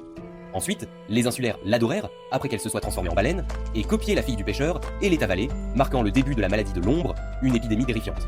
Karakiri tenta de le convaincre que les ombres n'étaient pas réelles, mais notre héros insista qu'elle l'était, ayant tué ses parents et Ushio, et tuerait quiconque irait au festival demain, sans pitié. Karakiri mentionna qu'il était affecté par les livres fantastiques et la perte d'Ushio, lui conseillant de faire une pause, mais notre héros l'assura qu'il savait tout, puis lui montra des photos qu'il avait prises du père dessus et demanda pourquoi il y avait une photo de lui, avec le grand-père du docteur qui avait plus de 70 ans. C'était étrange. Après cela, il pointa une arme sur lui et révéla qu'il était Shidi. Shidi demanda ce que le docteur lui avait raconté, puis notre héros lui montra une autre photo et l'interrogea sur son identité, clarifiant qu'il était humain et pas seulement une ombre, bien que pas un humain ordinaire, mais quelque chose de plus complexe. La scène se déplaça ensuite vers le passé, où le docteur raconta à notre héros que les familles Shidi et Heshigada n'étaient autrefois qu'une seule famille, mais s'était divisée en deux branches distinctes. Haini, la famille Shidi finit par servir le dieu, lui permettant de conserver sa jeunesse, ressemblant exactement à son père jusqu'à ce jour, des guérisseurs. Dans le présent, notre héros confronta Shidi avec la vérité qu'il est un hybride d'humain et d'ombre, une créature unique. Mais Shidi lui parla froidement, déclarant que quand il avait 40 ans, la grande famine de Kyoho s'était produite, où de nombreuses personnes étaient mortes, certains pêcheurs moururent, et les enfants ne purent pas obtenir assez de poissons pour se nourrir. Notre héros l'informa qu'il savait que Aini était apparue à ce moment-là, et demanda si elle était vraiment une déesse à l'époque, une divinité. Mais Shidi clarifia que cette partie du mythe n'était pas vraie, car Aini avait transformé des centaines de personnes en ombres, permettant aux insulaires de pêcher et d'en sauver beaucoup de la famine, ce qui avait contribué à sauver Hitogashima, toute l'île. Pourtant notre héros ne le crut pas, et Ushio s'agita, demandant pourquoi il avait tué les parents de notre héros. Il lui dit qu'ils avaient découvert Hiroko et avaient été assez stupides pour se faire tuer. Pendant ce temps, Ushio pressa notre héros de tirer sur Shidi, mais il hésita, la poussant à le tuer elle-même, disant qu'il était trop gentil, alors elle devait s'occuper du sale boulot, sans remords. Puis elle contacta l'équipe, affirmant qu'elle avait tué Shidi. Mais soudain, Shidi apparut de nouveau par derrière et tua Ushio. Juste avant de mourir, elle s'excusa auprès de notre héros, disant qu'elle n'avait pas remarqué ce qui se passait, et bientôt notre héros fut également tué, sans échappatoire possible. Notre héros se réveilla dans une nouvelle ligne temporelle au milieu de la forêt avec les enfants, où il fit face à Hani à ce moment-là. Elle lui dit qu'elle avait d'épuisé sa dernière once d'énergie pour le vaincre, et qu'il était maintenant il sortit son téléphone, passa un appel aux autres quand les ombres l'entouraient. Ushio était morte, avec les exigeant qu'ils changent leur stratégie sans tarder. Soudainement, ils acceptèrent de se retrouver à Toajima dans une demi-heure, mais la surprise fut que Aini, d'Ushio, avait pris la forme de notre héros et avait passé l'appel à ses amis, les dupants. Au restaurant, notre héros alla avec les enfants et interrogea Alan sur les autres, qui dit qu'ils étaient partis il y a une demi-heure pour le rencontrer. Mais il ne savait pas où exactement. Il lui demanda de prendre soin des enfants jusqu'à son retour. Notre héros réfléchit un instant et confirma que Hane l'avait copié. Alors il alla rapidement vérifier l'état de Mio, trouvant son ombre blessée et affaiblie. La copie lui dit que tout le monde avait reçu un appel de sa part, mais il lui assura qu'il ne les avait pas appelés. À ce moment-là, elle réalisa qu'il l'avait copié et que son ombre l'avait fait, c'était une évidence. Nogumo se rendit ensuite sur l'île et demanda au pêcheur d'être prêt avec son fusil, en alerte. Soudain, elle trouva notre héros, debout devant elle, avec une autre copie, reconnaissant que c'était Aini. Nogumo l'interrogea sur notre héros, mais Shidi attaqua par derrière, essayant de la tuer, mais elle réussit à esquiver l'attaque de justesse. Shidi commença à lui dire que Aini avait copié son frère 14 ans auparavant, mais sa personnalité humaine ne pouvait supporter l'idée d'avoir tué le frère de son ami, alors elle rejeta cette partie d'elle-même et s'arracha l'œil, un acte désespéré. Rapidement, Nogumo l'accusa d'être responsable de ce qui était arrivé à Aini, disant que son amitié l'avait affecté et blessé, la rendant responsable de la mort de son frère. Karakiri se transforma bientôt en une ombre à 4 bras, permettant à Nogumo de voir sa puissance, sa force redoutable. Il commença à l'attaquer férocement, et Nogumo réalisa qu'elle ne pourrait pas tenir beaucoup plus longtemps à cause de sa fatigue musculaire. Mais son seul objectif était d'amener Shidi à portée du pêcheur, afin qu'il puisse le frapper, le cibler. À ce moment-là, Nogumo invoqua Ryunosuke, alors qu'elle décidait d'éliminer Shidi, et lui dit qu'il n'avait qu'une seule chance de briser l'armure de Shidi, car il y avait un humain à l'intérieur de lui, qui était le seul capable de faire cela, de réaliser cet exploit. Puis elle lui demanda de se préparer car elle laisserait son corps sous son contrôle total. À ce moment-là, Shidi lui dit que ce qui le dérangeait le plus était d'entendre quelqu'un parler de justice. Le combat se l'attaqua bientôt et déclarant que leur conversation intéressante était terminée, qu'elle avait réussi. Sans plus attendre, quelque part, il y avait une autre copie de Shidi. Et Mio la tua sur les ordres de notre héros. Soudain, notre héros vit Tokiko blessé et l'informa que Nagumo et les autres étaient surprise de découvrir. Immédiatement, notre héros remonta le temps pour la 9e fois, afin de sauver les autres. Profondément, à ce moment-là, notre héros il rencontra à nouveau Mio et Su, leur demandant d'éteindre leur téléphone, puis emmena sa contrepartie Mio à Toajima pour secourir les autres, sans perdre de temps. Quand notre héros arriva, il trouva Nogumo étendu sur le sol, en train de saigner abondamment. Peu après, Aini et Shidi arrivèrent, et notre héros s'approcha de Nogumo pour vérifier son état. Il essaya de remonter le temps à nouveau, mais Mio l'arrêta, lui indiquant qu'il ne pouvait plus répéter le temps, c'était la fin. Avant que Nogumo ne meure, elle lui dit que Shidi exploitait Aini parce qu'elle n'était qu'une enfant, voulant être choyée, même si elle était un monstre, et qu'il devait la libérer. Après cela, notre héros rencontra le docteur, qui lui dit que le corps de Nogumo était au sous-sol, et qu'il envisageait d'informer ses parents de cette tragédie, mais notre héros demanda un jour avant de révéler la mort de Nagumo. Bientôt, le docteur lui parla de l'autre copie de Shidi, disant qu'il avait entendu de son père que Shidi gardait un autre corps à lui, mais il ne savait pas comment il le gérait, ni comment il se déplaçait, c'était un mystère. Rapidement, notre héros se réunit avec les autres, réussissant à déterminer l'emplacement d'Ushio par hasard et à découvrir où elle apparaîtrait. À ce moment-là, le docteur conclut que la raison pour laquelle Ushio représentait un danger pour Shidi était qu'elle était différente, unique en son genre. Notre héros déclara que cette différence pouvait être exploitée pour la victoire, sinon Ushio serait perdu à jamais, sans espoir. Quelque part, le pêcheur était assis avec notre héros, lui parlant en tant que Ryunosuke, car Nagumo avait transféré la conscience de Ryunosuke à notre héros avant sa mort, un acte ultime. À ce moment-là, Ryunosuke dit au pêcheur qu'il était la seule personne à croire l'histoire des ombres. La seule. Pendant ce temps, Aini ordonna à Shidi de trouver Ushio et de se débarrasser d'elle, avant que notre héros ne puisse la retrouver, à tout prix. Notre héros apparut soudainement et sauva Ushio des ombres au moment opportun, juste après que Shidi l'ait trouvé. Cependant, quand Shidi toucha ses cheveux, il fut surpris que son bras ne se régénère pas et reste humain alors que son corps était couvert d'une armure. C'était inattendu. Alors il conclut qu'Ushio s'était beaucoup développé cette fois-ci, qu'elle avait évolué. Quand Ushio essaya d'attaquer Shidi, Miu intervint et l'arrêta, lui disant que notre héros avait un plan pour se débarrasser de Shidi, une stratégie. Peu après, notre héros se suicida à nouveau pour remonter le temps, puis se réunit avec ses amis pour discuter de leur plan avec l'aide de l'ombre errante afin d'éliminer In, et pour parler également de la suppression de la marque sur le bras de notre héros, un détail crucial. Après cela, ils se séparèrent pour exécuter leur plan. Pendant que nos héros marchèrent dans un tunnel, Ushio dit qu'elle sentait la poudre à canon, la viande et les baies. Alors notre héros tira sur Shidi, les attaqua. Shidi s'effondra soudainement devant le chasseur. Le chasseur lui avertit le chasseur de Shidi lui demanda de s'écarter de son chemin, car ils étaient de vieux amis, mais le chasseur lui demanda de ne pas lui manquer de respect. Après cela, tout le monde commença à combattre Annie et Shidi de toutes ses forces. Et en quelques instants, Ushio réussit à vaincre Hane, tandis que Shidi disparut. Quand Ushio se tourna vers notre héros, elle fut surprise de constater qu'elle avait acquis le même œil que Hane et qu'une lumière rouge émanait d'elle, provoquant chez notre héros une douleur soudaine et intense à l'œil droit. À ce moment-là, Shidi bougea, déclarant avec une joie maligne que ce qui se passait était absolument incroyable. Les choses s'intensifient après la défaite de Hane, la transformant en une petite enfant. Shidi découvre qu'un des yeux de Hane s'est transféré à Ushio. Shidi commence à élaborer un plan pour voler afin d'atteindre son objectif jamais se rétablir. Il décide de ramener Hane chez désormais dans sa demeure d'origine, un espoir où il ouvre un portail et commence à inviter notre héros à le poursuivre pour régler définitivement les choses là-bas. Dès que le portail s'ouvre, il commence à aspirer tout le monde aux alentours et chacun tente de s'accrocher de toutes ses forces pour éviter d'être entraîné. Une fois à l'intérieur du portail, notre héros constate qu'Ushio n'est plus à ses côtés, alors il se met à l'appeler et à la chercher désespérément. Pendant ce temps, Ryunosuke suggère à notre héros de le laisser prendre le contrôle de son corps pour éviter tout mal, soulignant que cet endroit est rempli de dangers et qu'il pourrait bien ne pas être capable d'affronter seul toutes les menaces qui les attendent. Quelques instants plus tard, il se retrouve encerclé par d'épaisses ombres, ce qui étonne profondément le héros. Ryunosuke lui dit qu'il pourrait être attaqué à tout moment. Il rencontre bientôt Ushio, assise à terre dans un état des plus étranges.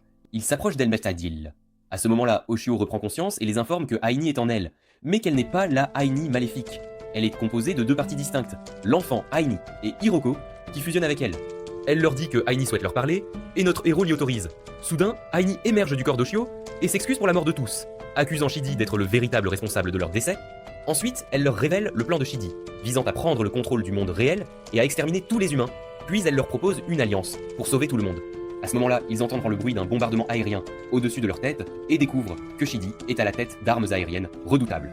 Hane leur révèle que Shidi prévoit désormais de voler l'œil d'Ushio, car c'est la clé pour atteindre son objectif ultime et détruire le monde réel, raison pour laquelle il les a attirés dans cet endroit précis afin d'exécuter son sinistre plan. Après cela, Shidi commence à les attaquer avec ses armes, mais Hane s'allie à eux contre lui, révélant ainsi sa faiblesse. Pendant qu'Ushio attaque Shidi, elle découvre un secret dangereux et bien caché à son sujet. Le véritable corps de Shidi se trouve dans le monde réel et il contrôle son armure à distance grâce à Yenny. Ushio a effacé des parties du corps de Shidi et a observé que les parties qu'elle avait effacées de l'armure de Shidi ne s'étaient pas régénérées, ce qui l'a amené à conclure qu'elle pouvait effacer l'armure entièrement et définitivement. Les événements se déroulent et après une bataille acharnée entre Ushio et Shidi, Ushio s'effondre au sol, complètement épuisé. Notre héros la rattrape et Aini lui dit que le corps d'Ushio est devenu extrêmement faible et fragile. Quelques instants plus tard, notre héros lance son attaque sur Shidi, mais Shidi le contre violemment. Ryonosuke demande à Oshio de les aider en changeant d'arme, car Oshio a la capacité de transformer l'arme de notre héros en marteau d'ombre de Nobumo. Au fil du temps, Shidi parvient à esquiver les coups et projette Ryonosuke au loin tout en tentant de le contrôler et de l'immobiliser, le rendant ainsi incapable de nuire à notre héros, mais Shidi échappe habilement à ce plan. À ce moment-là, Oshio réussit à répliquer le pistolet de notre héros. Peu de temps après, notre héros l'attrape et tire sur Shidi. Quelques instants plus tard, ils se retrouvent tous sur une plage quelconque, ayant été renvoyés dans le passé 300 ans auparavant. À ce moment précis, Aini réalise qu'ils sont revenus dans le temps, et les conversations commencent à s'engager naturellement entre eux. Soudain, une petite fille s'approche de la baleine que les habitants de l'île considéraient comme une divinité sacrée. Notre héros, cependant, attrape la main de la petite fille et l'arrête net. Et quand il se tient devant elle, elle hurle et s'enfuit en criant « Un fantôme, un fantôme !» Notre héros se demande s'il l'a vraiment effrayé à ce point. Après cela, Oshio décide d'effacer la baleine, car si elle disparaît, toutes les ombres disparaîtront également. Elle s'en approche et l'efface. Les événements se déroulent rapidement et notre héros se retrouve de nouveau sur le ferry, croisant Nagumo Ryonosuke, une fois de plus. Le temps est revenu, mais cette fois, il reconnaît Nagumo immédiatement. Quand il descend du ferry au port, il a l'impression d'avoir déjà été témoin de ces événements, sans savoir pourquoi. Après cela, il trouve Miyu, Su et Tokiko qui l'attendent, lui disant qu'Oshio l'attend et qu'elle lui donnera un coup de poing au visage dès qu'elle le verra. Il l'emmène rapidement là où se trouve Oshio. Dès qu'il la rencontre, elle lui donne un coup de poing au visage, lui disant qu'il est arrogant d'être celui qui a porté ses sacs, et est parti. Quelques instants plus tard, notre héros décide de se rendre au restaurant d'Alan, où Alan l'accueille chaleureusement, et Mademoiselle Miyoshi lui demande s'il est venu profiter de la fête. Notre héros se souvient de l'appel d'Oshio, où elle l'avait menacé de venir l'écraser s'il ne se présentait pas. Les événements se déplacent rapidement vers le magasin Koba, où notre héros aperçoit Shiori et les autres enfants. Shiori l'accueille chaleureusement, et lui dit qu'Oshio leur avait répété depuis le matin qu'il reviendrait, le mentionnant même à 5 reprises. Après cela, il se dirige vers le temple où il trouve Karikiri, qui est devenu un vieil homme. Karikiri demande à notre héros depuis combien de temps il est parti, et il répond que cela fait 2 ans. Karikiri explique que son fils est récemment revenu du continent, et qu'il envisage de le faire prendre sa place cette année pour s'occuper de la cérémonie du feu. À ce moment-là, le fils de Karikiri lui dit qu'Oshio a perdu son collier en nettoyant la plage, et qu'elle le cherche depuis 2 jours. À cet instant précis, notre héros quitte Karakiri, et se rend à la plage pour retrouver Oshio, s'excusant auprès d'elle d'être resté à Tokyo, et elle lui répond qu'elle est heureuse qu'il aille bien. Et soudain, notre héros remarque son collier dans le sable sur la plage, alors il le ramasse. Oshio s'excuse de l'avoir perdu il y a 2 jours et de l'avoir cherché, disant qu'elle ne savait pas comment elle pourrait le regarder en face si elle ne le retrouvait pas. Le 24 juillet, notre héros rencontre Nagumo, qui lui confie avoir fait un rêve similaire à celui d'Oshio, et suppose que ce rêve pourrait être une mémoire partagée par les habitants de l'île. À ce moment-là, Asako se précipite dans le restaurant Kofuni. Soudain, Aini, la fille de Ryonosuke, entre en courant dans le restaurant et se précipite vers Nobumo. Pendant ce temps, Ryonosuke demande à sa fille de ne pas déranger Nobumo et commence à parler avec notre héros, lui révélant le secret du nouveau livre de Nobumo sur lequel elle travaille actuellement. Les événements s'enchaînent rapidement alors que la célébration du festival commence, et notre héros apporte de la nourriture à Oshio sur la plage, où il se tient à ses côtés et regarde les feux d'artifice avec elle.